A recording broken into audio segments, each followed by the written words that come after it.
In this video, we'll take a little look at the trailers, launch dollies, trampoline issues, mast rake, that kind of thing. Have a look at some of these boats sailing. You can see that they're quite lively and easy to control, easy to manage.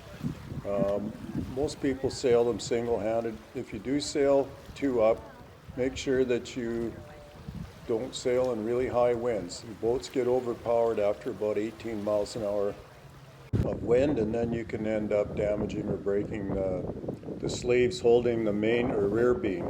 So I'd only sail single hand in higher winds above 18 to 20 miles an hour. Here's a trailer storage box with a reinforced vinyl top that's fairly easy to install. This box is 10 feet long and about at least 4 feet wide and probably 16 inches deep. There are vent holes in the front hatch and back hatch to allow a little bit of airflow. This will help to dry out anything that gets put away wet. Wooden boat boxes typically leak, so a metal one's better, but they do cost a lot more money. The next shot shows a double deck boat system for a trailer. This works, although this one's a little high. I would try to get it down a bit. Also, having the boats the other way around makes it easier to load and unload. However, this keeps the center of weight or center of balance a little bit lower on the trailer, so it's probably a bit safer to trailer this combination like this.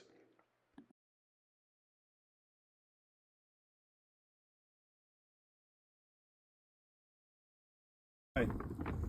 I just wanted to point out a little bit of the difference in the original factory boat as opposed to what we've done with this boat.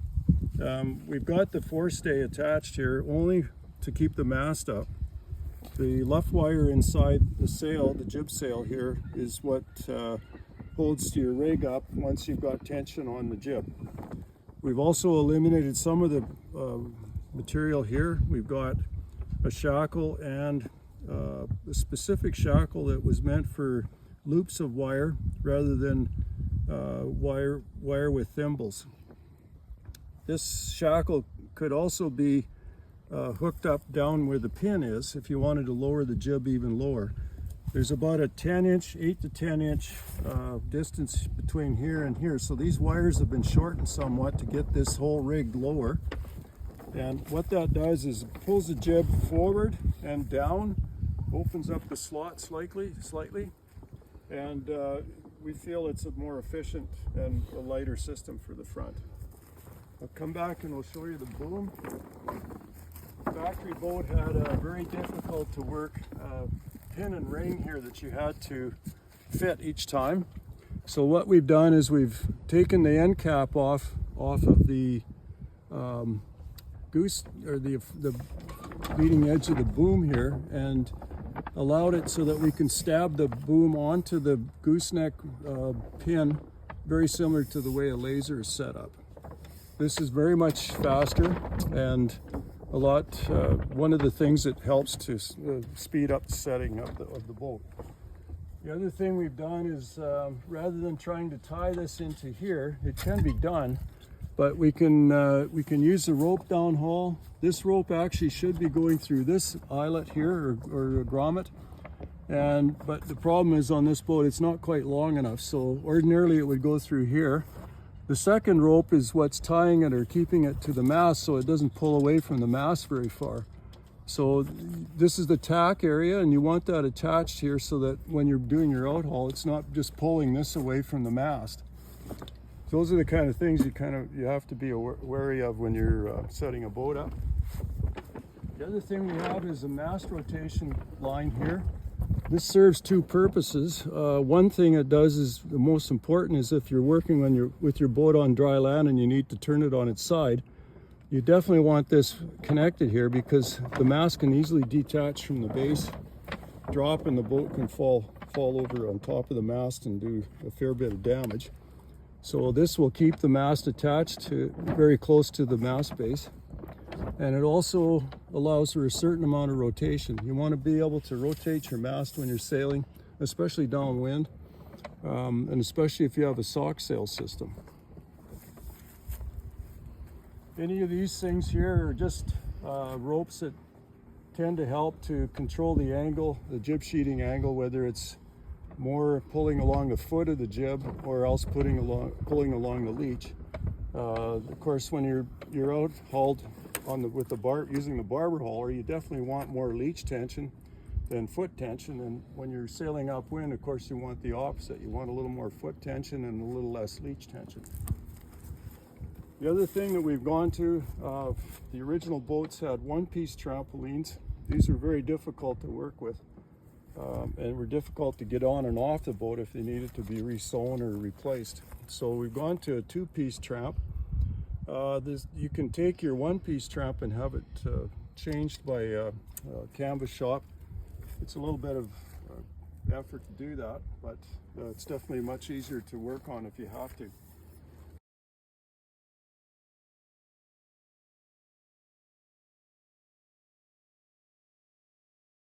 We've also gone to the corners here, and what we've done here is sewn into this awning extrusion bracket, which you can get from the canvas shops as well. But there's a bolt rope through the trampoline, and we want to sew that in here so it doesn't pull out. If you're a little heavier guy or lady or whatever, you want to make sure that you don't put your knee here and tear this out. If you put a bit of sewing here, this will prevent that from happening. Hi, this is a non-typical dagger board. This one's about 4.5-inch cord and about 1/2 inch thick, teardrop shaped, 42 inches long approximately, with a grab rope at the top. This is reinforced with a little bit of fiberglass and maybe a layer of carbon fiber inside. A fair bit of work goes into building these, and some of us have gone to an aluminum dagger board that is available through windknife.com, I think, out of Britain.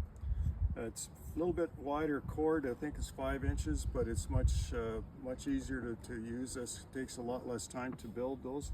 They're already pre-shaped, made out of aluminum, fairly durable, but they don't float, so you have to seal up the ends and try not to lose them. The reason we've gone to this is they're much smaller than the original dagger board. They're also a lot more efficient, we feel. The bad thing about them is they require a change. The center of effort from the original board was probably back here. The original board would pivot back due to the top shape, and this particular board was had a cutout done for lowering the weight.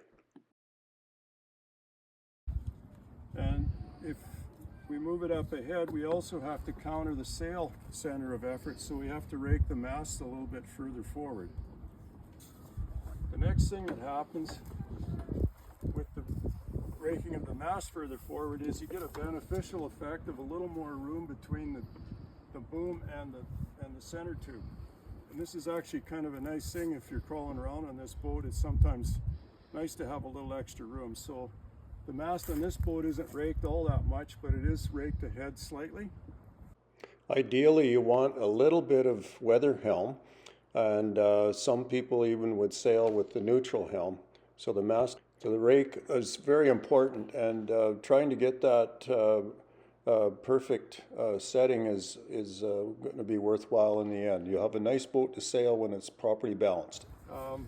The other thing that we've gone to is boom end sheeting, and we found that this allows us to not have to pass the tiller bar around the main sheet block anymore. So we've got a very typically similar system to the laser with the rope traveler and 2-to-1 purchase on the main sheet block, which is a pivoting exit block on the boom. The blue rope is the main sheet, and we have linked blocks here. These are a type of Harkin carbon block that's very light, nice ball bearing blocks. And this is a type of block that you can tie a rope to. So it's quite a simple, easy system to work. We've also gone to a hook clue attachment, so this is very quick. It takes just seconds to put this together rather than fiddling with a cleat. You have to make sure it's tied down with this rope.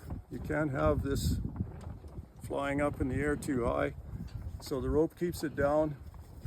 We also have internal 2-to-1 out haul, and then an external 2-to-1 out haul as well. So altogether we have a 4-to-1 out haul system, which works quite well. It's all controlled from this pivot and exit block right here. We have a shock cord that brings the hook back on the tail end here, so it works quite well. It's easy to adjust. We just pull this down and the sail will out haul quite easily. These systems work very well. This is very handy, although not everybody likes this because sometimes the rope gets caught in your life jacket or in your clothing, so you may have to make some modifications to your life jacket. Wear a sweatshirt over top so that you're not having any of the life jacket get caught on the main sheet rope. You also want to have a strap here to keep the main sheet rope up as high as you can as close to the boom rather than further away. And even if you wanted to have 2 of these, it would be even better. The last thing I wanted to say on the Seaspray is it's a very appealing boat for young and old, male, female, whatever. We've got a real range of sailors at our club here, and it's been a very popular boat. It's fairly forgiving, fairly good performing boat, and relatively cheap to acquire. A little bit of work to fix up, but definitely worthwhile if you are handy at all. Sometimes you can do 1 project a year. You might try to do a whole bunch in a year, but I mean, definitely something that can be tinkered with for many, many years. And when you're all done, you'll have a great boat. Thank you.